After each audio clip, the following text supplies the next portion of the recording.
இந்திய முஸ்லிம்கள் கல்வியில், அதிலும் உயர் கல்வியில் மிகவும் பின்தங்கி இருந்த அந்த நிலையை கண்ணுற்று முஸ்லிம் பிரமுகர்கள் எல்லாம் ஒன்று சேர்ந்து அப்போது சென்னை மாகாண கவர்னராக இருந்த லார்டு பெட்லாண்ட் என்பவரிடம் நாங்கள் படிப்பதற்காக ஒரு கல்லூரியை நீங்கள் தொடங்க வேண்டும் என்று கோரிக்கை வைக்கிறார்கள்.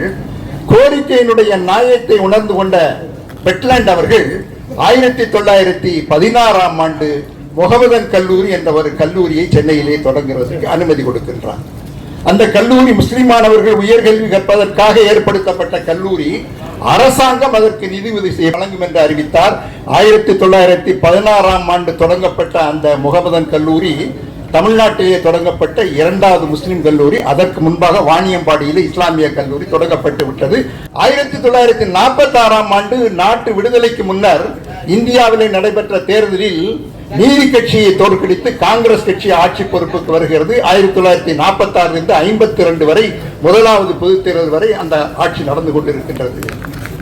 அப்போது சென்னை மாகாணத்தினுடைய கல்வி அமைச்சராக இருந்த அவினாசிலிங்கம் செட்டியார் சட்டமன்றத்திலே ஒரு கேள்விக்கு பதிலளிக்கின்ற பொழுது, இந்த முகமதன் கல்லூரி முஸ்லிம்கள் சமுதாயத்திற்காக நடத்தப்படக்கூடிய கல்லூரி, ஒரு சமுதாயம் கல்வி வளர்ச்சி பெற வேண்டும் என்பதற்காக அரசாங்க பணத்தை செலவு செய்ய வேண்டுமா என்ற ஐயம் எங்களுக்கு ஏற்படுகிறது என்று ஒரு குண்டை தூக்கி போடுகின்றார்.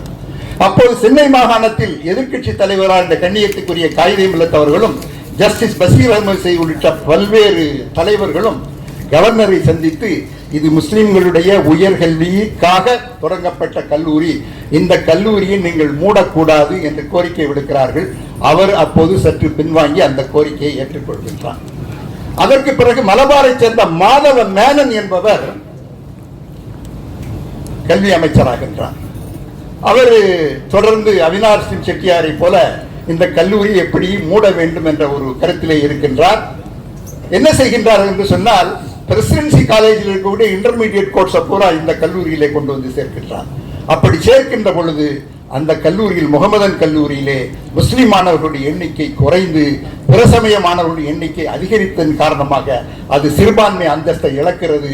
இன்னும் ஒரு ஆண்டுகள் கழித்து அந்த கல்லூரியை மூட வேண்டிய ஒரு சூழ்நிலை ஏற்படுகிறது. அது முஸ்லிம்கள் மத்தியில் ஒரு மிகப்பெரிய அதிருப்தியை ஏற்படுத்தியது. அப்போதுதான் தென்னிந்திய முஸ்லிம் கல்வி சங்கம் களத்திலே இறங்குகிறது. நமக்காக தொடங்கப்பட்ட ஒரு கல்லூரியை அரசாங்கம் மூடிவிட்டது. நம்முடைய உயர்கல்விக்கு நாம் என்ன செய்ய வேண்டும்? நாம் நம்ம சொந்த காலிலேயே நிற்க வேண்டும். இறைவன் மேல் பாரத்தை போட்டுவிட்டு நம்மால் என்ன செய்ய முடியுமோ அதை செய்ய வேண்டும் என்று எண்ணிய போய்தான் தென்னிந்திய முஸ்லிம் கல்வி சங்கம் நாம் ஒரு கல்லூரியை தொடங்க வேண்டும் என்று தொடங்கப்பட்ட கல்லூரி தான் சென்னையினுடைய பொதுக்கல்லூரி.